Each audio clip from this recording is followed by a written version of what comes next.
You're following in your father, I believe, Thorough's footsteps, keeping that legacy alive. He was considered Chicago's original black cowboy. Why don't you tell us more about him?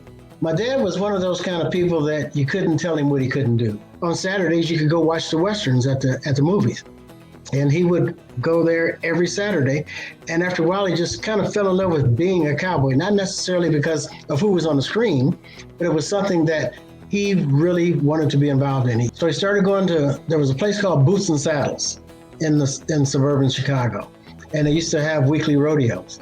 And my dad started there riding bulls and bucking horses and steer wrestling, and it just kind of grew from there.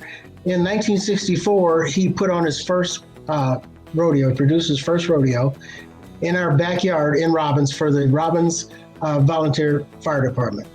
And that's where Letting Rodeo Productions started. That was his birthplace.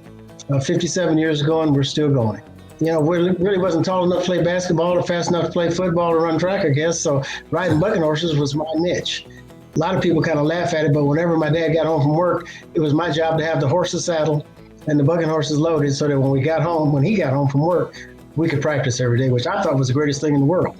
And one thing that you can say about rodeo is that you can bring your 5-year-old grandchild and your 80-year-old mother-in-law, and everybody will have a good time. There's not many forms of entertainment like that today.